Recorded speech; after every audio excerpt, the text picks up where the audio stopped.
하나님 말씀은 신명기 21장 말씀입니다. 신명기 21장 말씀, 구약성경 293쪽에 있습니다. 신명기 21장 말씀 한 절씩 교독하겠습니다. 내 하나님 여호와께서 내게 주어 차지하게 하신 땅에서 피살된 시체가 들에 엎드려진 것을 발견하고 그 쳐 죽인 자가 누구인지 알지 못하거든.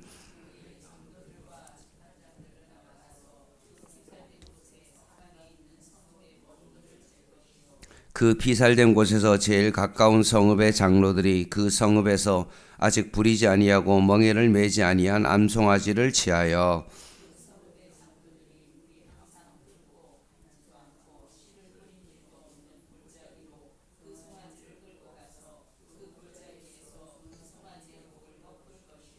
신명기 21장 5절입니다. 레위 자손 제사장들도 그리로 갈지니 그들은 내 하나님 여호와께서 택하사 자기를 섬기게 하시며 또 여호와의 이름으로 축복하게 하신 자라. 모든 소송과 모든 투쟁이 그들의 말대로 판결될 것이니라.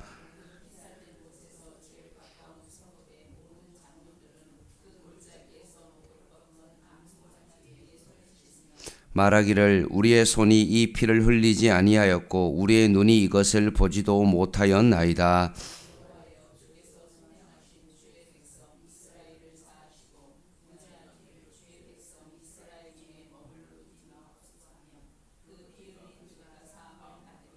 너는 이와 같이 여호와께서 보시기에 정직한 일을 행하여 무죄한 자의 피 흘린 죄를 너희 중에서 제할지니라.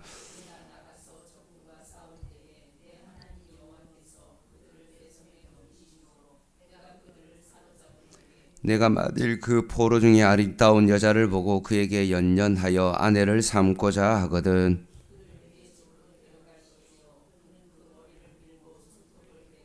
또 포로의 의복을 벗고 내 집에 살며 그 부모를 위하여 한 달 동안 애곡한 후에 내가 그에게로 들어가서 그의 남편이 되고 그는 내 아내가 될 것이요.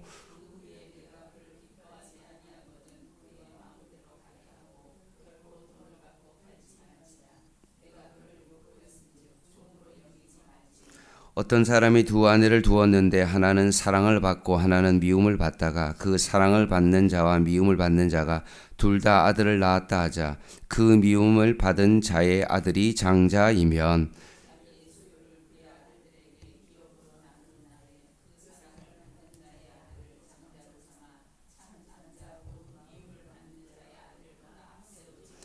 반드시 그 미움을 받은 자의 아들을 장자로 인정하여 자기의 소유에게 그에게 두 목을 줄 것이니 그는 자기의 기력의 시작이라. 장자의 권리가 그에게 있음이니라.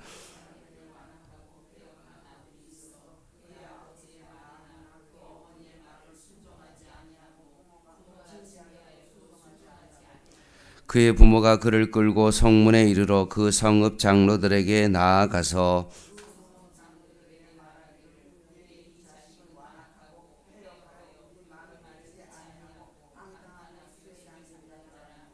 그 성읍의 모든 사람들이 그를 돌로 쳐 죽일지니 이같이 내가 너희 중에서 악을 제하라. 그리하면 온 이스라엘이 듣고 두려워하리라.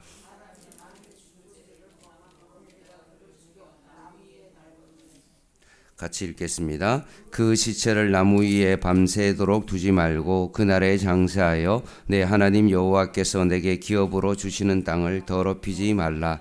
나무에 달린 자는 하나님께 저주를 받았음이니라. 아멘. 오늘 본문은 어제 말씀드린 가라지 비유와 많이 유사합니다. 과연 교회는 얼만큼 거룩해질 수 있느냐? 그리고 과연 우리가 하는 그 신앙은 과연 어떤 의미가 있는가라는 겁니다. 교회가 썩었고 우리가 눈에 보기에 너무나 부패한 이 교회를 바라보면서 나는 교회에 나갈 수 없다. 차라리 교회에 나가니 혼자 그냥 하나님을 믿고 개인적으로 그냥 하나님을 믿는 신앙을 살겠다 하는 자들에게 대한 답이 바로 가라지 비유인 것처럼 오늘 본문이 바로 이 교회에 대한 이야기 그리고 이스라엘 신앙 공동체에 대한 이야기를 오늘 말씀하고 있습니다. 어제 제가 이런 말씀을 드렸습니다. 신앙은 싸움이다. 영적 전쟁이다. 좋은 씨를 제 밭에 뿌렸음에도 불구하고 원수 마귀가 가라지를 뿌리고 가는, 정말 다 됐다라고 생각되어지는 그 상황 속에서도 뭔가 갑자기 예상치 못했던 어떤 일들이 우리의 삶 가운데 빵빵 터질 수밖에 없는 그런 영적 싸움이다. 분명히 마귀가 존재하고 우리의 신앙을 방해하는 어떤 그런 존재가 있다는 것입니다.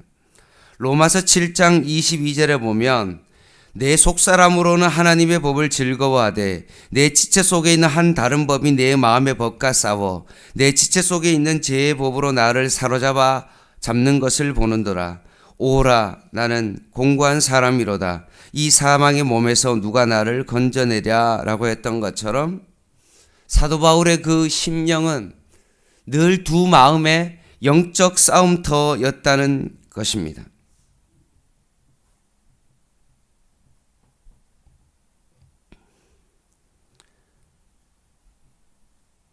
따라서 오늘 신명기 21장 말씀은 이 공동체 안에 있는 이 거룩과 순결을 우리가 어떻게 유지해야 되고 죄악을 대하는 그 자세와 태도가 무엇인지를 분명하게 말씀하고 있습니다. 신앙 공동체는 한 사람의 어떤 리더로 세워지지 않습니다. 뭔가 교회 안에 어떤 목회자나 장로의 어떤 몇 사람에 의해서 세워지는 것이 아닙니다. 이스라엘 올 공동체가 말했던 것처럼 제사장이랑 특별한 어떤 사람만의 책임이 아니라 이스라엘 공동체 전체의 문제였다는 것을 지적하고 있습니다.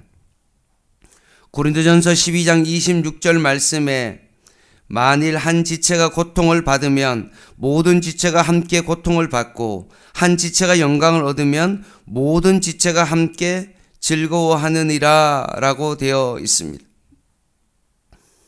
오늘 우리가 읽은 본문 속에 거룩하고 성결해야 될 그 땅에 어떤 한 마을의 인근의 외딴 곳에 죽은 시체가 발견되었습니다.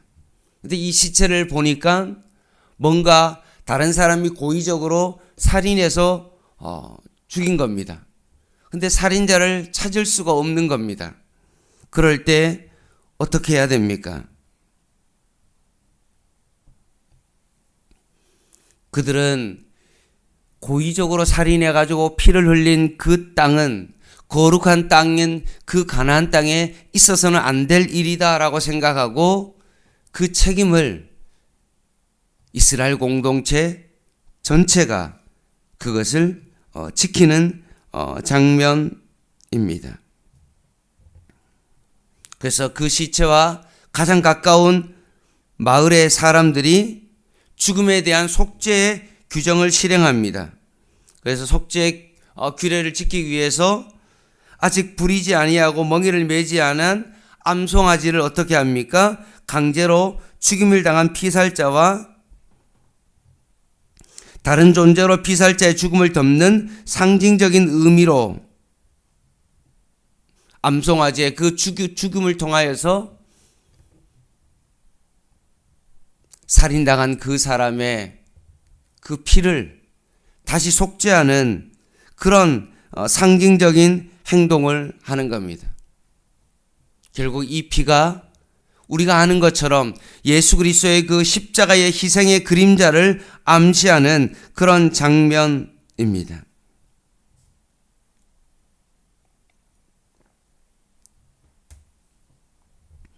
암송아지의 피가 흐르게 되자 마르지 않고 흘러감으로 말미암아 살인한 죄를 영영히 흘러보낸다는 그런 의식을 성읍의 모든 장로들과 모든 사람들이 함께 와서 그 규례를 함으로 손을 씻으면서 이렇게 기도합니다. 7절입니다. 우리의 손이 이 피를 흘리지 아니하였고 우리의 눈이 이것을 보지도 못하였나이다. 여호와여 주께서 속량하신 주의 백성 이스라엘을 사하시고 무죄한 피를 주의 백성 이스라엘 중에 머물러 두지 마옵소서라고 그렇게 기도합니다. 이 기도를 하는 마을의 모든 장로들과 이 기도를 듣는 마을 사람들은 어떤 마음이었겠습니까? 나랑 전혀 상관없는 어떤 그런 사람이 죽었고 어떤 마을의 외딴 곳에 죽어진 시체이지만 그것을 바라보면서 이것은 이스라엘 공동체의 전체적인 책임이고 때론 나와 관련이 없는 어떤 그런 일이라 할지라도 내가 이 속죄 규례를 지킴으로 말미암아 이스라엘 전체 가운데 그 고의적인 살인을 당한 그 피의 흘림에 대한 그 속죄를 그 마을 공동체가 아니면 어떻게 보면 이스라엘 전체 공동체가 그 피의 속죄를 흐르게 함으로 말미암아 함께 이 일에 동참하고 있다는 것입니다. 그래서 어떤 한 사람의 죄가 어떤 한 사람의 죄에 그치지 아니하고 이스라엘 공동체 전체의 어떤 문제로 바라보면서 그 문제를 해결하고 있는 오늘 이스라엘 공동체의 모습을 보게 되어집니다.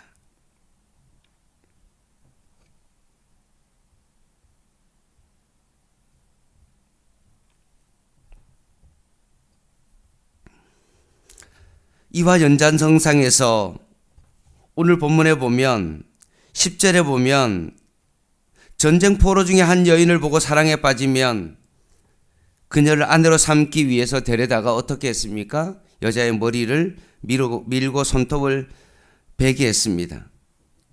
왜 그러냐? 죄의 모든 것을 청산하기 위한 하나님의 백성이 되기 위한 상징적인 행위였습니다. 그리고 그녀로 하여금 이제 고향을 잊게 만드는 의식입니다. 1개월의 애곡 기간이 지나고 난 다음에 결국 부모와의 이별을 인정할 수 있는 기간을 허락하고 마음을 완전히 정리하고 난 다음에 그 여인을 결국 아내로 맞아들입니다. 근데 혹시 그 여인에 대한 마음이 식었다 할지라도 그 여인을 다음에는 종으로 팔지 못하고 그 여인이 아내임을 기억하고 그 여인도 하나님의 백성임을 인정하여서 결국 종으로 팔지 아니하고 그녀를 자유롭게 살도록 했던 것입니다. 그리고 15절부터 장자의 권한에 대한 이야기입니다. 두 아내 가운데 사랑하는 아내가 있고 미워하는 아내가 있다.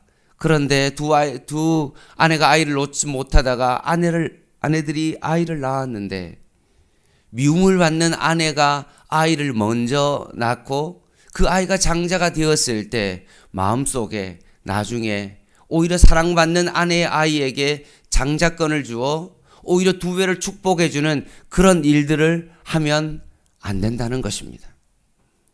내 마음대로 내가 좋아한다고 해서 함부로 그 장자의 규례를 바꿀 수는 없다라고 말씀하고 있습니다. 또 본문에 보면 18절에서부터 나오는 방탕하고 술에 잠긴 아들에 대한 완강한 태도입니다. 부모를 공경하라는 그 말씀에 반항하는 그 자녀를 어떻게 합니까? 성문 앞 재판장으로 데려가 재판을 받게 합니다. 부모를 반항하고 부모의 말을 거역한 그 아들을 결국 돌로 쳐 죽이는 그런 일들이 있습니다.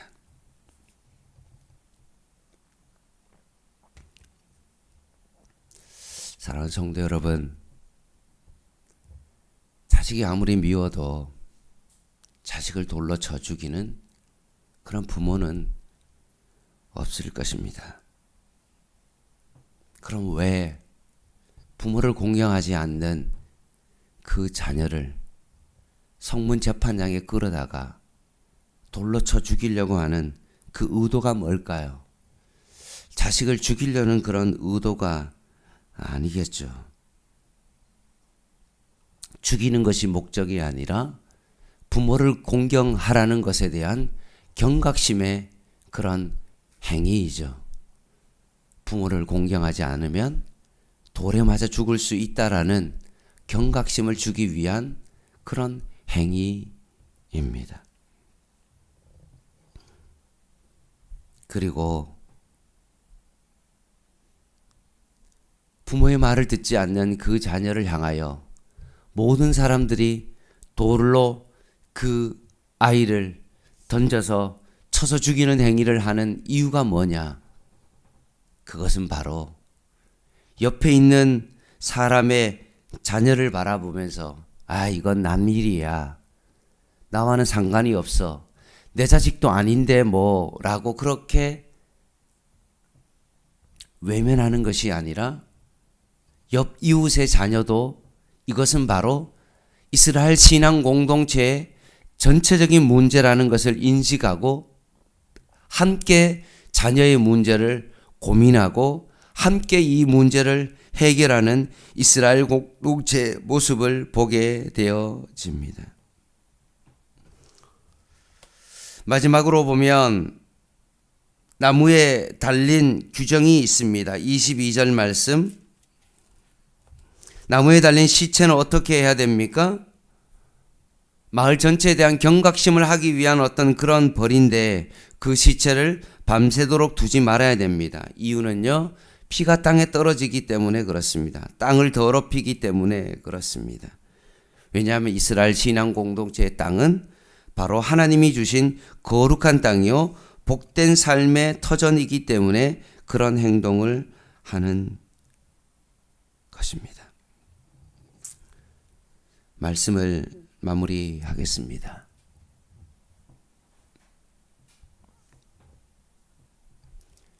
하나님의 나라는 당장 눈에는 보이지가 않습니다. 마귀가 가라지를 뿌리고 가면 자라나는 모습은 너무나 비슷합니다. 그러나 마지막에 열매가 맺힐 때 결국 밀과 독보리가 구분되어지는 것과 마찬가지로 이 현상을 바라보면서 많은 종들이 이제는 망했다, 농사가 망했다 라고 이야기하는 것과 마찬가지로 내가 그 가라지를 뽑을까 라고 주인에게 말하는 것처럼 한국교회가 이렇게 썩었습니다. 이제 한국교회는 망했습니다. 이제는 더 이상 소망이 없습니다. 이런 가라지와 같은 부패하고 패역한 어떤 그 사람들을 정말로 내가 뽑아버릴까요? 라고 했을 때 주인이 한 대답은 무엇입니까? 놔둬라. 오히려 좋은 씨가 다칠까 염려스럽다. 마지막 때에 결국 내가 천사들을 보내어 주수꾼을 보내어 가라지는 다 걸러내어 알곡과 분리시키는 날이 올 것이다 라고 말했던 것처럼 마지막 때에 하나님께서 다 분리해 내십니다.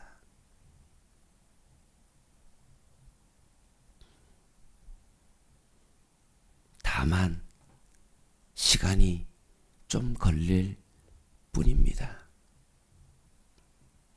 이것을 보고 많은 사람들은 그러면 그냥 하나님께서 다 알아서 하시겠네. 한국교회가 이렇게 되든 말든 하나님께서 주권 가운데 있고 하나님께서 이 모든 것을 하시겠다라고 해서 포기하는 것이 아닙니다. 오히려 그럴 때일수록 어떻게 해야 됩니까? 오직 더욱더 힘써 교회가 거룩함과 순결함을 유지하기 위하여 우리가 알곡과 가라지를 구분할 수가 없는 것처럼 오히려 내 생각 속에 판단하고 정죄하는 것이 아니라 오히려 교회가 더욱더 힘써서 주님의 거룩함을 유지하기 위하여 애써야 된다라고 말씀드렸던 것처럼 오늘 이스라엘 공동체가 나도 모를 그 시체를 바라보면서 이거는 내 문제가 아니야 라고 그냥 도외시하는 어떤 그런 삶을 살아가는 것이 아니라 이거는 이스라엘 전체 공동체의 어떤 죄의 문제이니까 애써서 암송아지를 잡고 남의 자식인데 그것을 남의 자식으로 여기지 아니하고 이것은 이스라엘 공동체의 어떤 전체의 어떤 신앙의 문제요. 경각심을 일으키며 함께 이 일에 동참하며 자녀의 신앙의 문제에 있어서 함께 그것을 애쓰는 어떤 그런 모습을 통하여서 하나님이 허락하신 그 땅에 피를 흘리는 더럽히는 그런 일들을 감당하지 않기 위하여 함께 이 일에 위하여 거룩함을 위하여 애쓰고 있다는 사실입니다. 사랑하는 성도 여러분, 혹시 한국교회가 여러분이 보시기에 썩었고 정말 많은 목회자들이 타락하고 많은 장로들이 물질의 눈에 어두워서 살아가는 그 모습을 보면서 이제는 한국교회가 죽었다라고 포기하는 것이 아니라 오히려 그럴 때일수록 더 교회가 거룩함과 순결함을 위하여 오히려 그들을 위하여 더 기도하고 포기하지 아니하고 완성될 하나님의 나라, 완벽한 하나님의 나라가 오기까지 거름마와 같은 이런 한국교회를 바라보며 오히려 더 거룩하게 자신의 삶을 돌아볼 수 있는, 함께 기도할 수 있는 저와 여러분 되시기를 주님의 이름으로 간절히 부탁을 드립니다. 기도하겠습니다.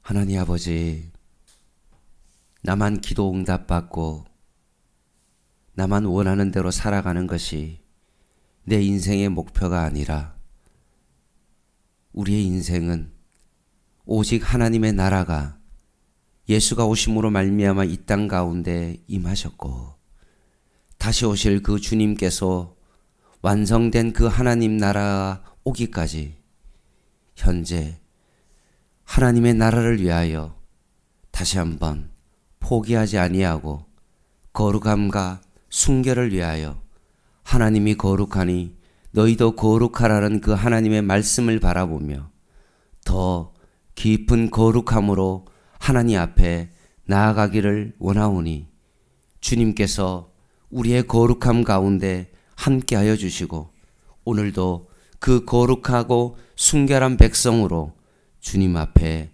살아가게 하여 주시옵소서. 양문교회가 더욱더 이 하나님의 나라를 위하여 이 가라지 비유를 통하여 오늘 본 이스라엘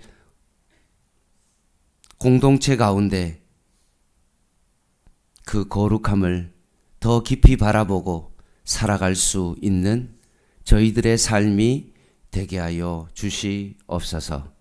예수님의 이름으로 간절히 기도드립니다. 아멘. 개인 기도 하시겠습니다.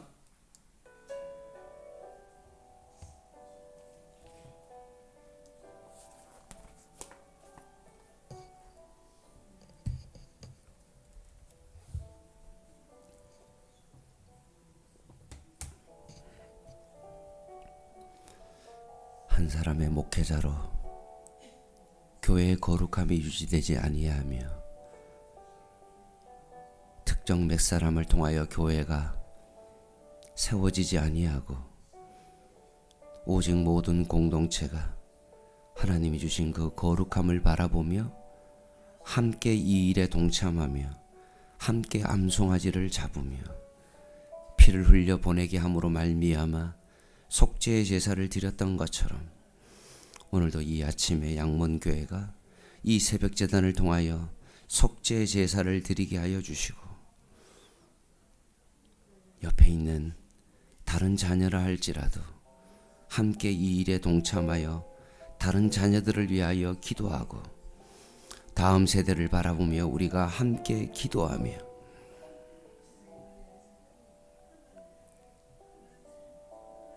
전쟁 포로의 그 여인을 사랑했을 때